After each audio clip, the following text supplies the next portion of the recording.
there is a principle called Wu Wei.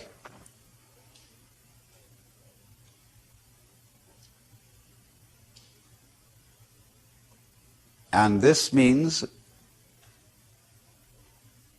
Wu means none or not, no, negation.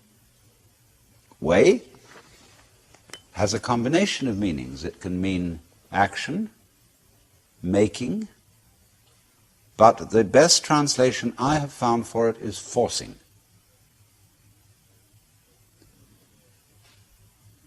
And so Wu Wei is the principle of not forcing in anything that you do. Now we know when we watch any performance of an artist, be it a dancer or an actor or a musician, we know immediately when the performance is forced. And we say it doesn't ring true, it's too artificial, it doesn't seem to be natural. Many people who study the Taoist doctrines think that Wu Wei means do nothing, in the sense of laissez-faire, be lazy, always be passive. It doesn't mean that. There is a time for action. When you study judo, you use muscle only at the right moment.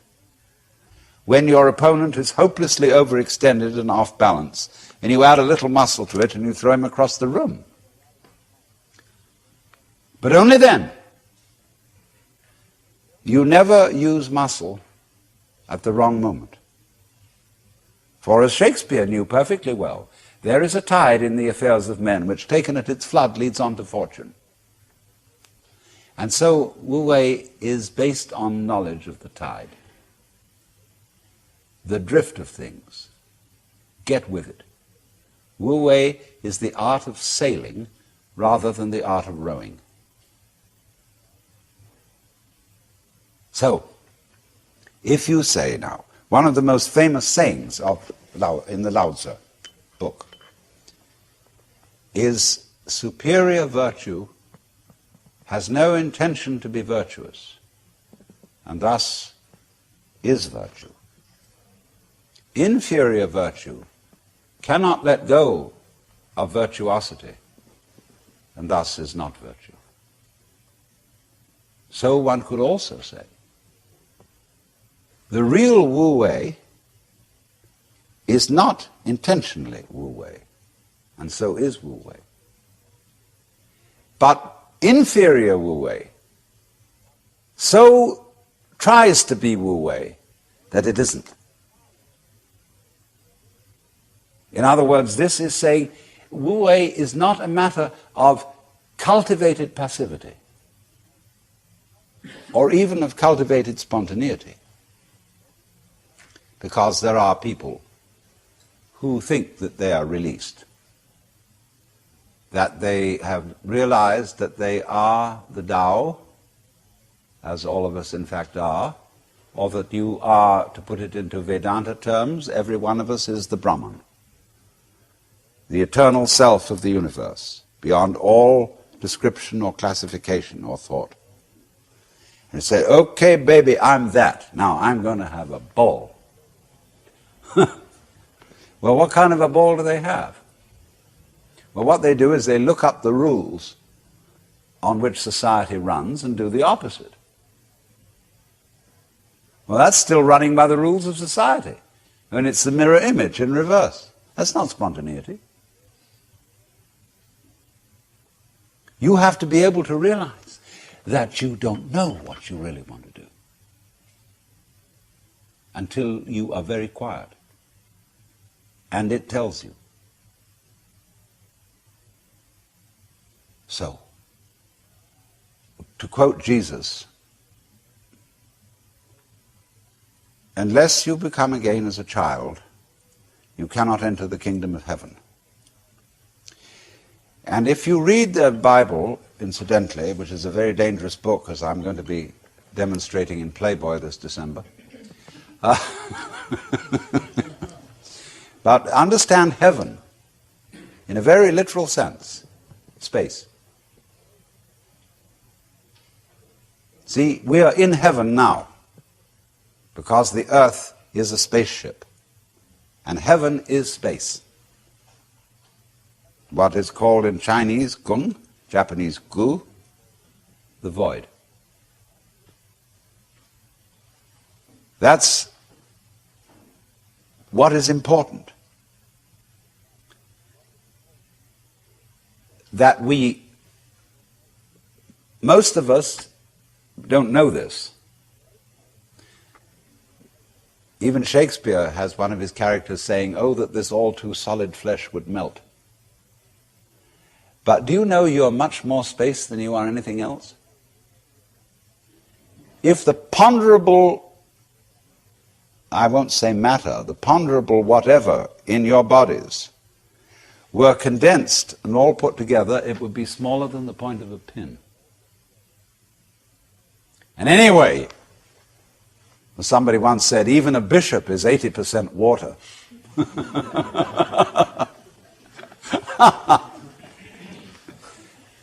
We are airy nothings. So space is somehow very, very fundamental. We'll go into this in further way. But you understand that heaven is space.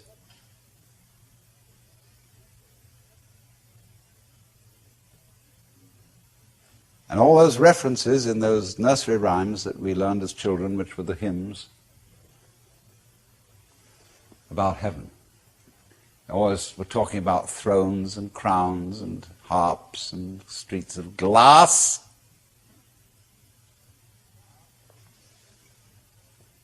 Crystals, transparencies, space. It comes down to space always. Space, which nobody can define, nobody can imagine, appears to be nothing, is the foundation of the universe.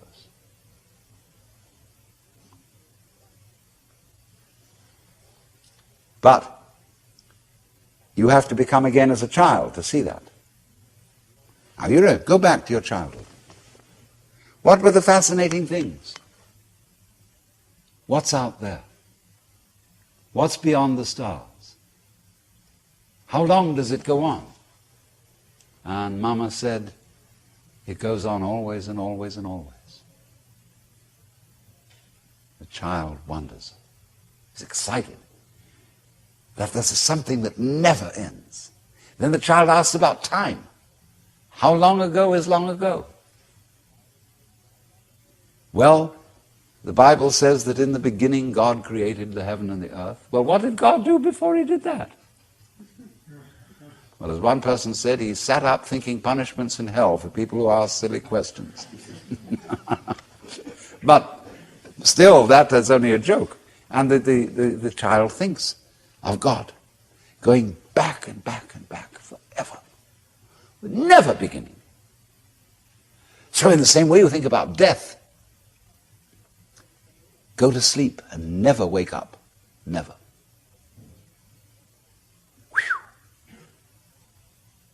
Why, it would be as if you never had existed. Not only you, but everything else. Which is, of course, the way things were before you were born. You just turn it backwards. How about waking up after having never gone to sleep? That's quite a thought. There's something fishy about it all. Ichthys, Jesus Christus Theo Ios, here, the fish.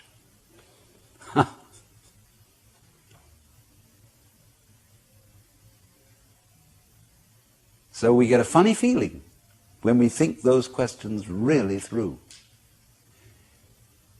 Very funny feeling.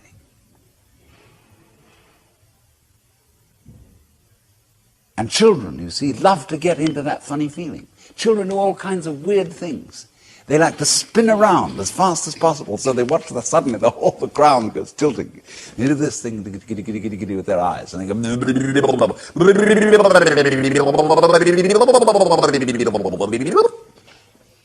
and they make faces and test out their bodies in all sorts of funny ways, because they know from the beginning that the world is weird. strange thing. Because everybody knows what it's all about, only they won't admit it. Being brought up is being taught not to admit it, because you know very well what's going on. But in order to find out once more as an adult, you have to become again as a child. So what does that involve? It means, ladies and gentlemen, would you please check your ideas and opinions at the door, first of all. All your philosophical and religious views, all your logic, because I say check it at the door advisedly, because you can pick it up again when you go out if you feel unsafe without it. I'm not trying to argue you out of your opinions and views. I'm merely suggesting that for the sake of an experiment, you temporarily suspend them. And view what is as if you didn't even know how to talk. Red is not red, blue is not blue. Hard is not hard, soft is not soft. Male is not male, female is not female. There is just this jazz.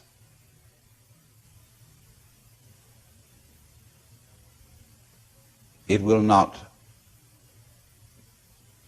be possible to compel yourselves into this way of looking at things, because what Buddhists call habit energy is going on.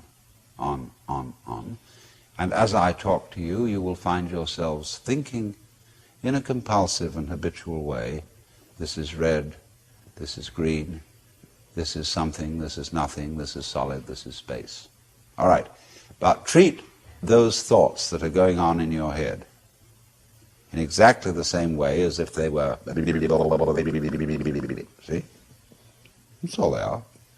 Like shapes in the spray as the sea breaks on the rocks. Now, please don't get agitated that this is an anti-intellectual point of view, that this is undermining the value of logic and reason and so on. Just that we'll bring all that back later when we need it. But just for the time being, let's simplify. Close your eyes. Listen.